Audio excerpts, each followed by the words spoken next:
इस पूरे रीजन में वो चाहता है कि भारत, चूंकि हमारा सबसे निकटतम प्रतिद्वंदी भारत है, तो हम अपना दबदबा बनाए रखना है तो हमें भारत को दरकिनार करके रखना होगा। इसीलिए पाकिस्तान पे, कभी श्रीलंका पे। हाँ लक्ष्मण जी, दरअसल क्या है कि भारत अकेला देश है। एक तो देखिए, किसी बड़े चिंतक ने कहा है कि पॉपुलेशन आपकी जब तक बहुत बड़ी ना हो तब तक आप बड़ी ताकत नहीं बन सकते। इसीलिए जो यूरोप के जो छोटे छोटे देश हैं वो चाहते हैं कि बड़ी ताकत बन जाए, लेकिन नहीं, पूरा यूरोप एक ताकत है। लेकिन कोई छोटा देश इस समय, यूरोप का कोई देश चीन की टक्कर लेने के लिए तैयार नहीं है। इसीलिए वो अमेरिका की तरफ देखते हैं, जो अमेरिका बड़ी शक्ति है। तो भारत को अगर बड़ी शक्ति के रूप में उभरना है तो चीन का तो हमें सामना करना ही पड़ेगा। तो हमें चीन देखिए, अभी तक हम मानते थे कि वो ईस्ट एशिया का ही नेता है। अब वो दक्षिण एशिया में भी जो है हमें पीछे धकेल रहा है। और हिंद महासागर, जो कि भारत का एक पूरा एक स्ट्रेटेजिकली बहुत इंपॉर्टेंट रहा है, वहां पर वो अड्डे बना रहा है। यानी भारत ने मॉरिशस में जो अड्डा बनाया, उसके बाद में मॉरिशस में ही चीन ने अड्डा बना लिया है। तो चीन भारत को हर तरह से घेरने की कोशिश कर रहा है। अभी एप्पल ने भारत में आईफोन बनाने शुरू किए, तो वहां पर उसमें अड़ंगे लगाने शुरू किए। भारत इंजीनियर को यहाँ पे किसी भी तरह से उभरने देना नहीं चाहता। भारत को किसी भी तरीके से उभरने देना नहीं चाहता है, सिर्फ प्रतिद्वंदी के तौर पर देख रहा है। एम्बेसडर वोरा साहब कि ये जो मामला है, बड़ा इंपॉर्टेंट बात निकलकर सामने आई, और आपने शुरुआत से ही आपने ये लाइन ले रखी है कि भाई दोस्ती नहीं है तो क्या करें, पड़ोसी है तो हमें दोस्ती तो रखनी पड़ेगी। सवाल यही है कि चूंकि हम मान रहे हैं कि चीन से हमारी दोस्ती हो नहीं सकती, जो नम्रता ने भी अभी कहा, और दोस्ती नहीं हो सकती, लेकिन ज़रूरी है संबंध बना करके रखना। तो यहाँ से आपको क्या लगता है कि अभी के माहौल में संबंध बनाना हो तो शुरुआत कहाँ से किया जाए? एक तो अभी हमारे साथ आपने देखा कि सीमा पर भी बहुत अच्छे संबंध अभी तक नहीं बहाल हुए हैं। गलवान घाटी के घटना के बाद से उससे पहले वाली स्थिति में अभी तक नहीं पहुँचे हम लोग। ट्रेड के फ्रंट पे अभी भी चाइना समय समय पे हमें धमकी देता है, चाहे रेयर अर्थ मिनरल के नाम पर हो, चाहे फर्टिलाइज़र के नाम पर हो। तो हम लोग संबंध का आपका सबसे लो हैंगिंग फ्रूट्स क्या दिख रहा है चीन के साथ, जो आसानी से हम लोग बेहतर कर सकते हैं? आपने पूछा है सर, और इतना बता देता हूं कि ये कहना कि हम लोग चीन को समझते नहीं है, ये शायद आज से 300 साल पुरानी कहानी होगी। Today we have phenomenal expertise. अभी आपने हमारे जर्नलिस्ट साहब को सुना, कितनी अच्छी तरह से ये समझाया है। जनरल साहब यहाँ बैठे हैं। चाइनीज स्टडीज के हमारी बहुत सी अब ऑर्गेनाइजेशंस हैं जो समझने की कोशिश करती हैं। अब मैं इसमें आपको एक चीज बताता हूँ सर, लो हैंगिंग फ्रूट की आपने बात की है। बेसिक इशू क्या? बेसिक इशू मेरा बॉर्डर है सर। जब तक आप बॉर्डर के मामले का समाधान नहीं करेंगे, एवरीथिंग एल्स बिकम्स मीनिंगलेस। हाँ, हम करेंगे क्योंकि हम कंपार्टमेंटलाइज का हम ट्रेड भी करेंगे। हमने ये भी कहा है कि ट्रेड बैलेंस होना चाहिए। हमने दलाई लामा की भी बात की होगी, हमने ये भी किया होगा, वो भी किया होगा। बट बेसिकली जो आप जनरल साहब कह रहे थे, और जो जनरल साहब ने बड़े स्पष्ट रूप से, and you know he is one of our best experts in this region, general K Singh, उन्होंने स्पष्ट रूप से कहा है कि वो हमारा दोस्त नहीं बनेगा। सर, उसके पास एक पुरानी फ्लॉपी है। अभी 1962 का जिक्र हुआ था, तो मैं जर्नलिस्ट साहब से ये कहना चाहता, सर मेरा परिवार तो अनाथ हुआ था sir. I am very sensitive about that, जो 62 में हुआ था सर। तो मेरा आपसे इतना ही कहना है सर कि ये वही फ्लॉपी, वही सीडी ये बार बार चलाता है। ये कभी भी स्वीकार नहीं करेगा कि India can be a great power. वो मानेगा नहीं कि एक जंगल में दो शेर नहीं होंगे, मैं शेर हूं तुम सब। उनका जो एक विदेश मंत्री है ना आजकल, वही है सर, उसका क्या नाम है, वेंगी ऐसे कुछ नाम है उसका। उस शेर से एम्बेसडर वोरा साहब उस शेर से भी सवा शेर अब की दहाड़ कर रहा है ट्रंप। तो ट्रंप के इससे वार से बचने के लिए भी चीन को चाहिए कहीं भी तो हमें शरण लेनी है। क्यों सिन्हा साहब? सर मैं इतना I want to conclude by saying कि चीन के हक में क्या है वो खुद नहीं जानता। वो बेवकूफ लोग हैं, बार बार अपनी बेइज्जती करवाते हैं, बार बार अपने हितों के अगेंस्ट एक्ट करते हैं। उनको कोई नहीं समझा सकता, क्योंकि वो कहते हैं हम दुनिया के सबसे बुद्धिमान हैं। नहीं है, सबसे बेवकूफ है sir. Sorry to be so blunt about this sir. Major general K Sinha साहब, चीन के लिए अब एक बड़ी चुनौती है कि भारत के साथ संबंध बेहतर करना, एक तरीके से कहें जियोपॉलिटिकल मजबूरी भी उसके लिए बन सकती है। एब्सोल्युटली सही कह रहे हैं, जो आपका आकलन है ये चीन की मजबूरी है भारत के साथ अपने संबंध को सुधारने के लिए। यदि चीन को इवन रीजनली यदि एक पावर की तरह उमरना है, देखिए ये चीन भी समझ में आ गया, चीन इसके बरखिलाफ था कि मल्टीपोलैरिटी का जमाना है। ये जो बात करते हैं कि यूनिपोलर या बाइपोलर बन जाए और हम आगे निकल जाएं होड़ में और मैं यूनिपोलरी में चला जाऊं, तो चीन इसकी टोटल, खास करके सी जिनपिंग इसको नहीं चाहते। वो तो कहते हैं कि अमेरिका को डिफीट करके वी विल बी द शेर और सब सवा शेर होंगे। ये अमेरिका तक नहीं मानता था, मगर यूक्रेन के वॉर के बाद वेस्ट एशिया के अंदर जो चल रही हैं, तो वर्ल्ड के वर्ल्ड इज एट वॉर। मैं फिर से दोहराता, world is at war, new world order is emerging. Multipolarity में इंडिया, रशिया, जितने भी आपके वेस्ट एशिया के अंदर में जो पावर्स हैं वो चाहते हैं, और यही सच्चाई है।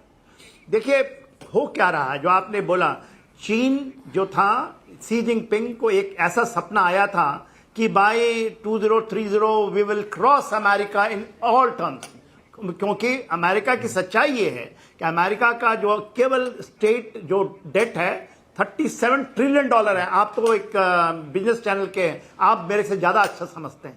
दे are on the bubble, they are sitting, they know. Donald Trump साहब जो कर रहे हैं, भले वो बचकाना लगे मगर उनकी मंजूरी है। वो जिस तरह से वो डेट ट्रैप में है, किसी भी तरीके से चाइना उससे आगे मार सकता है।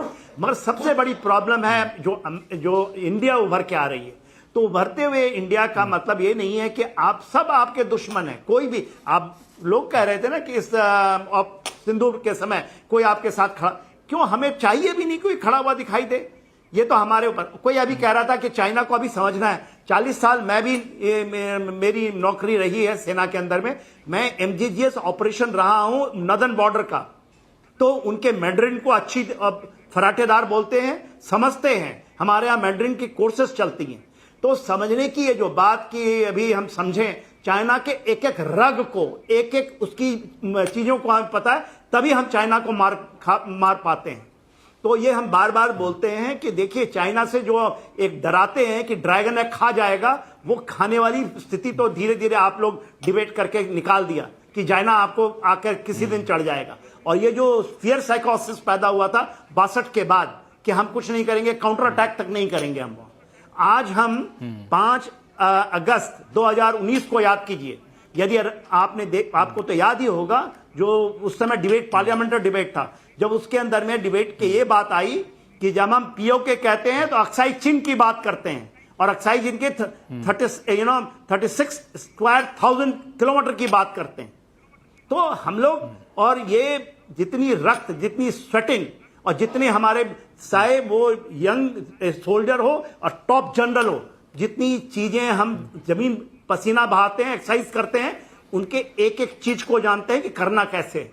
इसका मतलब ये नहीं होता कि हम कह लें कि हम सब बात नहीं करेंगे, हम कोई आपके SCO मीट में, ब्रिक्स में नहीं जाएंगे, SCO में नहीं जाएंगे, हाथ नहीं मिलाएंगे। आज सारे वहां पर फॉरेन मिनिस्टर साहब हाथ मिला रहे हैं। सी जिनपिंग को ऐसा थप्पड़ लगाने की और इससे ज्यादा क्या होगी? उनकी धरती से हुंकार आप दे रहे हैं। आप कहते हैं कि हम ज्वाइंट स्टेटमेंट में नहीं साइन करेंगे।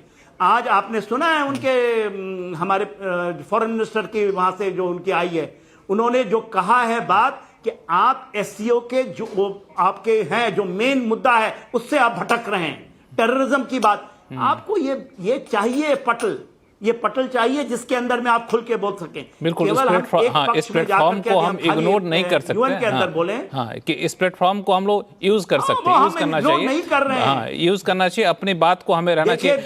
दीपक झा साहब, चूंकि चाणक्य नीति कहती है, 1 सेकंड और ले लूं, 1 सेकंड, दूसरे की ताकत को आप अपनी ताकत, और यही कुंफू में हमें बताते हैं, हम भी अपनी फौज के अंदर में, मैं कमांडो का इंस्ट्रक्टर रहा हूं, दूसरे की ताकत को आप यूज कीजिए अपने तरीके से, तभी आप टिकने दे सकते हैं। इसके लिए आपको कोई ऐसा शेर नहीं बनने की जरूरत होती है। तो हम उसके ताकत को यूज करके उसको ही मारना चाहते हैं, और वो फौज अच्छी जानती है, डिप्लोमेसी अच्छी जानती है, आज के दिन के हमारा नेतृत्व अच्छा जानता है। हाँ, बिल्कुल। दीपक झा साहब से एक सवाल लेते हैं, फिर ब्रेक पे जाएंगे। दीपक झा साहब, ये भारत में सरकार चाहे भाजपा की हो चाहे पहले कांग्रेस की रही भी हो, लेकिन चीन एक ऐसा पड़ोसी है जिससे कभी आप ये नहीं कह सकते कि वो तो हमारा दोस्त, हम निश्चिंत होकर रह लें।